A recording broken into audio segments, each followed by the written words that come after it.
Hello दोस्तों, कैसे हैं आप लोग। जय माता रानी।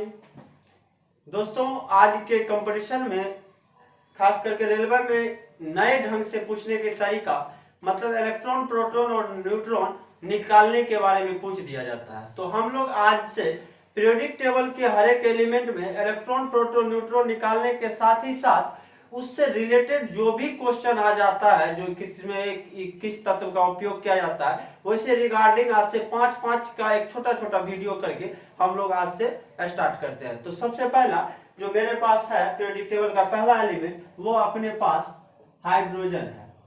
बेसिकली 118 एलिमेंट है, लेकिन हम लोग 118 एलिमेंट ना सीख के वैसे सीखेंगे जो हम लोगों को कंपटीशन में पूछे जाते हैं। पहला अपना है हाइड्रोजन। हाइड्रोजन के खोजकर्ता हेनरी कैवेंडिश है। हाइड्रोजन के खोजकर्ता आपको इसके डिस्कवर करता मतलब खोजकर्ता हेनरी कैवेंडिश है। अब आइए हाइड्रोजन के रिगार्डिंग में क्या होता है। वैसे हम लोग देखे हैं जो हाइड्रोजन का एटॉमिक नंबर 1 और एटॉमिक वेट भी 1 होता है। तो आप लोग भली बात ही जानते हैं जो एटॉमिक नंबर जो होता है वही प्रोटॉन का नंबर होता है। किसी भी तत्व में जितना इलेक्ट्रॉन उतना प्रोटॉन। जैसे अपना संसार है तो जितना मेल उतना फीमेल, तो फीमेल को समझिए नेगेटिव चार्ज पार्टिकल, मेल को समझिए पॉजिटिव चार्ज पार्टिकल, तबे ना संसार चलता है, शादी वादी होता है, मान लीजिए आगे बढ़ता है। तो जितना नेगेटिव चार्ज पार्टिकल उतना पॉजिटिव चार्ज पार्टिकल। तो मतलब हमारे पास जो है यह जो है एटॉमिक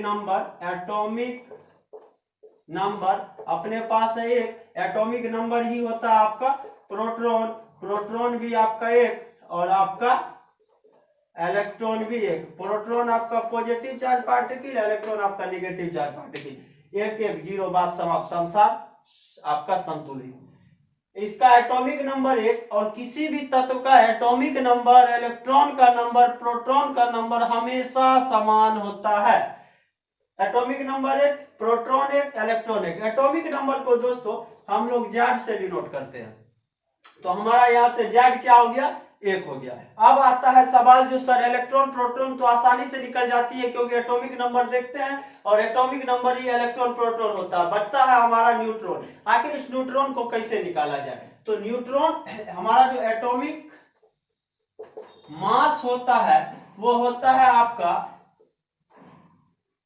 प्रोटॉन प्लस न्यूट्रॉन। क्योंकि ये जो कोई भी तत्व होता है उसका जो नाभिक होता है, यहाँ पे आपका रहता है प्रोटॉन प्लस न्यूट्रॉन। जो हम लोग एटॉमिक स्ट्रक्चर जहां जब जाएंगे तो उसमें बारीकी से देखेंगे। और इलेक्ट्रॉन इसके ऑर्बिट पे लगातार क्या करते रहता है, कक्षा पे अपना चक्कर लगाते रहता है। तो अब यहां से देखिए atomic mass equal to proton plus neutron. और एटॉमिक मास को हम लोग ए से लिखते हैं, प्रोटॉन को पी से लिखते हैं और न्यूट्रॉन को हम लोग स्मॉल एन से लिखते हैं। तो A equal to P plus N. अब यहां से जो हम लोग न्यूट्रॉन निकालेंगे तो डायरेक्ट बोल देंगे ए माइनस पी।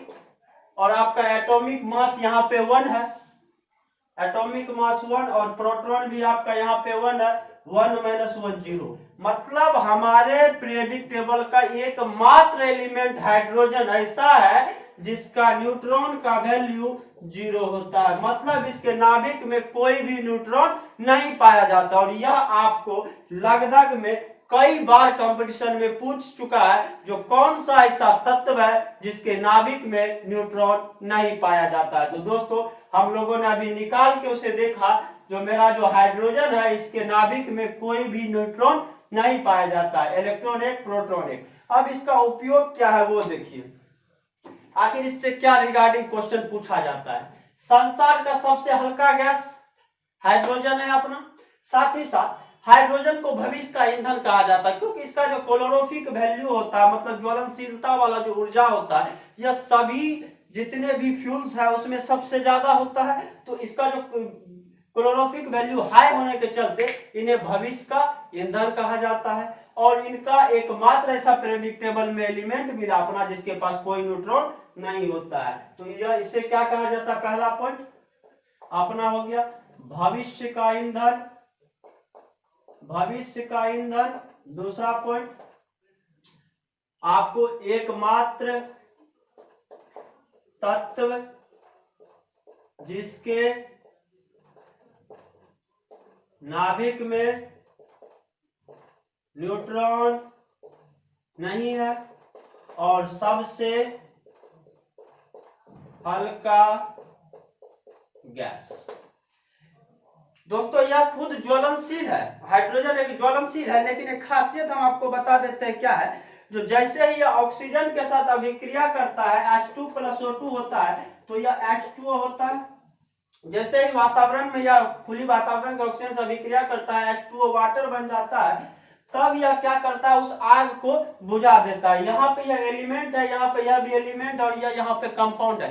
तो कंपाउंड का प्रॉपर्टीज उसके एलिमेंट के प्रॉपर्टी से डिफरेंट होता है, मतलब यौगिक का गुण तत्व के गुण से भिन्न होता है। जो हम लोग जब एलिमेंट, कंपाउंड एंड गैस वाला जो टॉपिक स्टार्ट करेंगे वहां पे देखेंगे, लेकिन एक सिंपल व्यू में इसको देख लेना है। जो हाइड्रोजन खुद ज्वलनशील है, लेकिन यह ऑक्सीजन से मिलकर जब जल बनाता है तो उसी आग को बुता देता है। तो याद रखिएगा, आप जब आगे बन जाइएगा तो पीछे वाला जो अपना गुण है उसको उसका अगेंस्ट चलना होगा, तभी आप नया को ऑब्जर्व कीजिएगा। अगर नया ऑब्जर्व करना है तो पीछे क्या हो रहा है इसको छोड़ दीजिए, या यहाँ से सीखिए हाइड्रोजन से। मतलब हाइड्रोजन पीछे जलने वाला कार्य करता है, यहाँ पे यह आग है, फायर है, खुद जल रहा है। लेकिन जैसे यह ऑक्सीजन से अभिक्रिया करता है तो यह पानी बनता है, और यह पानी आपको पता है जो हर एक आग को बुझाता है। मतलब यहाँ से यह जैसे किसी दूसरे के गुणों के साथ मिला तो अपना पुराना वाला गुण यह भूल गया। और किसी भी चीज को जलने में ऑक्सीजन हमेशा मददगार होता है। अगर ऑक्सीजन नहीं होगा तो कोई भी चीज नहीं जलेगी। तो हाइड्रोजन से रिलेटेड जो भी क्वेश्चन हमारे कंपटीशन में आने वाले हैं, आपको मेरे उम्मीद था इससे कोई भी क्वेश्चन बाहर नहीं जाएगा। अगला टर्म हम लोग दोस्तों देखते हैं हीलियम। हमारे पीरियोडिक टेबल का दूसरा एलिमेंट होता है हीलियम, और हीलियम के बारे में क्या सब टर्म्स है उस टर्म्स को आज हम लोग बारीकी से देख लेते हैं। आप लोग भली बातें देखते होंगे, जो अस्पतालों में जो कृत्रिम सांस दिया जाता है, मतलब सिलेंडर से जो व्यक्ति की तबीयत काफी ज्यादा खराब होती है उन्हें सिलेंडर के थ्रू जो सांस दिया जाता है, तो आखिर कैसे एक हाई ऑक्सीजन वाले गैस को आप स्टोर करके किसी को सांस दिलवा रहे हैं, आइए देखते हैं। Helium atomic number 2, atomic weight 4। तो सबसे पहला आप देखिए नीचे वाला जो होता है वो आपका क्या होता है, एटॉमिक नंबर 2। और मैंने आपको क्या बताया, जो एटॉमिक नंबर इलेक्ट्रॉन और प्रोटॉन हमेशा का हमेशा बराबर होगा। तो आपका यहां से इलेक्ट्रॉन हो गया 2, प्रोटॉन हो गया आपका 2, और एटॉमिक मास हो गया या वेट जो बोलिए वो हो गया 4। तो न्यूट्रॉन निकालना है दोस्तों सबसे पहले। तो न्यूट्रॉन इक्वल टू फॉर्मूला मैंने क्या लिखा था, A - P, और एटॉमिक मास को हम लोग A से लिखते हैं, और आपको एटॉमिक नंबर को Z से लिखते हैं, इलेक्ट्रॉन को E से लिखते हैं, प्रोटॉन को P से लिखते हैं, न्यूट्रॉन को N से लिखते हैं। तो यहाँ पे वैल्यू रख दीजिए। एटॉमिक मास आपका है दोस्तों 4, प्रोटॉन का नंबर है आपको 2, 4 - 2, मतलब हीलियम एक ऐसा तत्व है जिसमें इलेक्ट्रॉन, प्रोटॉन और न्यूट्रॉन सभी का सभी बराबर है। ऐसा कोइंसिडेंट होता है दोस्तों, बहुत सारे तत्वों में होता है, लेकिन कोइंसिडेंट इसे कह सकते हैं। तो इसका न्यूट्रॉन कितना निकल गया 2, एटॉमिक नंबर कितना 2, इलेक्ट्रॉन कितना 2, प्रोटॉन कितना 2, एटॉमिक मास कितना 4। अब आइए इससे रिलेटेड क्या टर्म है। सबसे पहले आप देखिए, आपको बताया जाता है बार बार, जो हर एक तत्वों का जो टेंडेंसी होता है वो होता है आउटरमोस्ट ऑर्बिट में, यानी कि उसके जो लास्ट ऑर्बिट है वहां पे 8 इलेक्ट्रॉन पूरा करने की। इसके लिए क्या करता है हर एक तत्व, किसी दूसरे तत्वों के साथ लूज, शेयर और गेन करना चाहता है ताकि वो अपना ऑक्टेट पूरा कर सके। लेकिन हीलियम एकमात्र ऐसा तत्व है जिनके लास्ट ऑर्बिट में 2 इलेक्ट्रॉन होता है और यह डुएट पूरा कर स्टेबल हो जाता है। मतलब हर एक तत्व की टेंडेंसी होती है जो अपने लास्ट ऑर्बिट में चाहे तो 2 इलेक्ट्रॉन लाओ या नहीं तो 8 लाए, और हीलियम एकमात्र ऐसा इनर्ट गैस एलिमेंट है जिसके लास्ट ऑर्बिट में 2 इलेक्ट्रॉन होता है और यह डुएट होकर अपना स्थिर हो जाता है, मतलब स्टेबल हो जाता है। इनका उपयोग क्या होता है, तो पहला देखिए, वायुयान के टायर में, वायुयान के टायर में, दूसरा कृत्रिम सांस लेने में, और तीसरा गोताखोर जो जाता है पानी का अंदर, गोताखोर के द्वारा। वायुयान का जो टायर होता है उसमें हीलियम गैस भरा जाता है, हम लोग जो हॉस्पिटल में कृत्रिम सांस लेते हैं, किसी भी वक्त जो कोई भी व्यक्ति बीमार होता है और वो कृत्रिम सांस के थ्रू जो सांस लेता है उसमें हीलियम ऑक्सीजन के साथ मिला जाता है, और यही हीलियम गोताखोर जब पानी के अंदर जाता है तो वहां पे भी या हीलियम को ऑक्सीजन के साथ मिला लेता है अपनी सांस के लिए। हीलियम हमारा एक ऐसा मात्र प्रेडिक्टेबल का तत्व है जिसके लास्ट ऑर्बिट में 2 इलेक्ट्रॉन है और यह अपने डुएट पूरा करके स्टेबल है। बाकी किसी के भी लास्ट ऑर्बिट में 2 इलेक्ट्रॉन नहीं है। हर एक तत्व का टेंडेंसी होता है जो लास्ट ऑर्बिट में चाहे तो मैं 2 इलेक्ट्रॉन लेके डुएट पूरा करूं या 8 इलेक्ट्रॉन लेके मैं ऑक्टेट पूरा करूं। अगला हम लोग दोस्तों अब देखते हैं। अब यहाँ आपका लिथियम बेरिलियम बोरॉन है जो उतना इंपॉर्टेंट नहीं है, जिसको हम लोग बाद में देखेंगे। पहले क्योंकि अभी जो वर्तमान में रेलवे एनटीपीसी की एग्जाम है तो उसके रिगार्डिंग में पहले वैसे सभी एलिमेंट को देखने की कोशिश कर रहा हूं जिनसे क्वेश्चन आने की संभावना बनती है। तो अगला अब हम लोग देखते हैं कार्बन। कार्बन को सार्वभौमिक तत्व कहा जाता है क्योंकि अभी हमारे पास 5,50,000 यौगिक मौजूद है, जिसमें से 4,85,000 यौगिक अकेला कार्बन से बने हुए, मतलब उसमें किसी न किसी फॉर्म में कार्बन लगा हुआ है। तो आप आसानी से कह सकते हैं जो वर्तमान में प्राप्त हर एक यौगिक का लगभग में 85% यौगिक कार्बन से बना हुआ है। तो हम लोग कहीं ना कहीं कार्बन से पूर्णतः घिरे हुए हैं। लेकिन दोस्तों एक बात जानकर आपको बड़ा आश्चर्य होगा, वैसे आप लोग को पता भी होगा, जो कार्बन का जो परसेंटेज है हमारे एनवायरमेंट में वो मात्र 0.03% है। इतना होने के बावजूद यह हमारे जितने भी कंपाउंड है उस कंपाउंड का यह 85% कंपाउंड अकेले है, मतलब 5,50,000 कंपाउंड हमारे पास अभी है, जिसमें से 4,85,000 कंपाउंड अकेला आपका कार्बन से रिलेटेड है। आप देख सकते हैं जो मात्र 0.03% इसकी कैपेसिटी हमारे एनवायरमेंट में, मात्र 0.03%, लेकिन हमारे पास जितने भी कंपाउंड है उस कंपाउंड का लगभग में 85% यहाँ पे आपका अवेलेबल है। लगभग में 4,85,000 के समथिंग या इससे कुछ कम या ज्यादा, लेकिन एक अप्रोक्स वैल्यू हम लोग जो जानते हैं। कार्बन हमारे पीरियोडिक टेबल में 6ठे स्थान पे आता है और इसका एटॉमिक नंबर 6 है। तो आपको हम अभी तुरंत बोले जो नीचे वाला टर्म ही आपका एटॉमिक नंबर 6, और आप भली बातें जानते हैं जो एटॉमिक नंबर इलेक्ट्रॉन का संख्या और प्रोटॉन का संख्या हमेशा बराबर होता है। तो यहां से आपका इलेक्ट्रॉन भी 6, प्रोटॉन भी 6, ऊपर वाला एटॉमिक मास हो गया आपका 12। तो न्यूट्रॉन का संख्या निकालेंगे तो न्यूट्रॉन इक्वल टू आपका A - P 12 - 6, न्यूट्रॉन बेस का 6। अब है क्या इसमें ये देखिए। अब इसका यदि हम लोग इलेक्ट्रॉनिक कॉन्फ़िगरेशन जब देखते हैं तो यह जो हम लोग जो एक अबाउट प्रिंसिपल शॉर्ट में देखे तो उसमें देखे थे जो इलेक्ट्रॉन भरने की टेंडेंसी 2, 8, 8, 18, 18, 32 होता है, और लास्ट ऑर्बिट पूर्णतः एम्प्टी है, मतलब अधूरा है, उसमें कुछ भी भरा जा सकता है। अब यहाँ पे अगर हम इसका इलेक्ट्रॉनिक कॉन्फ़िगरेशन निकालें तो फर्स्ट में 2 देंगे, अनदर में 4 देंगे। तो अब होता क्या है मित्रों, हर एक एलिमेंट का टेंडेंसी होता है चाहे तो वो 1 इलेक्ट्रॉन लूज करेगा, चाहे तो 2 इलेक्ट्रॉन लूज करेगा, या नहीं तो 3 इलेक्ट्रॉन लूज करेगा। चाहे तो 1 इलेक्ट्रॉन गेन करेगा, चाहे तो 2 इलेक्ट्रॉन गेन करेगा, चाहे तो 3 इलेक्ट्रॉन गेन करेगा। जो लूज करेगा मित्रों वो मेटल कहलाएगा, जो गेन करेगा वो आपको नॉन मेटल कहलाएगा। अब देखिए इसके नंबर ऑफ कंपाउंड क्यों ज्यादा है उस पे हम लोग डिस्कस कर रहे हैं, तो आखिर क्या रीजन है नंबर ऑफ कंपाउंड के ज्यादा होने का।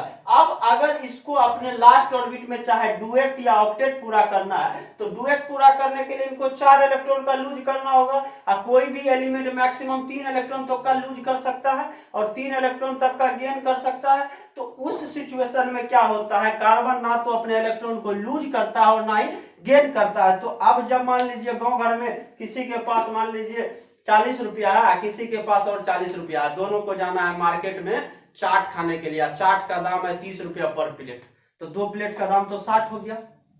अब दोनों मित्र को खाना है, दोनों मित्र को 40 से 40 रुपया है, तो अब क्या करेगा, दोनों मित्र बोलेगा तो चलो हम अब दोनों अपना पैसा का आपस में मिला देते हैं। तो पैसा जो आपस में मिलाएगा तो उसका बजट हो गया अब 80 रुपया। 60 में चाट खाएगा और 10 में मीठा पत्ता पान खाएगा बाबा तुलसी के साथ। दिया गाल पूरा फूल गया, आ गया गांव में, कौन बोलेगा चाट खा के भी आया। तो यही हाल है कार्बन का। यह क्या करता है, हर एक एलिमेंट के साथ शेयर का प्रॉपर्टीज अपना बढ़ा लेता है। जिसको दिक्कत है, अरे आओ इधर आओ, हम है यहाँ पे शेयर करने के लिए तैयार है। तो इसको जो सबसे ज्यादा शेयर में मदद करता है, वो मदद करता है आपको हाइड्रोजन। इस 4,85,000 एलिमेंट में से हाइड्रोजन की कैपेसिटी, हाइड्रोजन के साथ बने हुए तत्वों की संख्या यहाँ पे कम से कम इसका 3 लाख है। मतलब 3 लाख इस 4,85,000 में से कार्बन और हाइड्रोजन से रिलेटेड एलिमेंट यो कंपाउंड ही आपको यह बना चुका है। तो कार्बन के जो नंबर ऑफ कंपाउंड ज्यादा है, उसका सबसे बड़ा रीजन है शेयरिंग प्रॉपर्टीज। इसकी शेयरिंग प्रॉपर्टीज जितने भी हमारे पास एलिमेंट है उसमें से सबसे ज्यादा है। तो पहला पॉइंट, यह शेयर करता है। दोस्तों जो शेयर करता है ना, तो वो तो एक बॉन्ड फॉर्मेशन होता है, उसको हम शॉर्ट में अभी तो मेरे पास समय नहीं हो पाएगा, तो इसको सीधा आप समझिएगा। जो इलेक्ट्रॉन का लूज या गेन करता है वो आपको आयनिक बॉन्ड बनाता है, और जो शेयर करता है वो आपको कोवैलेंट बॉन्ड बनाता है। मतलब सहसंयोजक बंध, सहसंयोजक बंधन। तो अपना जो कार्बन है यह कोवैलेंट बॉन्ड बनाता है। इनके यौगिक सबसे ज्यादा विद्यमान है। कार्बन के 3 अपर रूप होते हैं जो काफी बार पूछे जाते हैं। इनके 3 अपर रूप होते हैं। पहला आपका हीरा, संसार का सबसे कठोर पदार्थ। दूसरा आपका ग्रेफाइट, एकमात्र नॉन मेटल जो इलेक्ट्रिसिटी का गुड कंडक्टर। और तीसरा आपको बकमिंस्टर फ्लोरीन, बकमिंस्टर फ्लोरीन। तो दोस्तों आज हम लोग ने हाइड्रोजन, हीलियम और कार्बन, इस 3 पे देखे हुए सभी टर्म्स को देखे हुए हैं। तो आप लोग इस वीडियो को देखिए और बहुत जल्द हम इसके रिगार्डिंग नेक्स्ट 5 एलिमेंट के लिए कल आ रहे हैं। तब तक इस वीडियो को एंजॉय कीजिए। जो अभी तक हमारे चैनल को सब्सक्राइब ना किया है तो वो हमारे चैनल को सब्सक्राइब कीजिए, वीडियो को लाइक कीजिए। मिलते हैं नेक्स्ट वीडियो में। Thank you.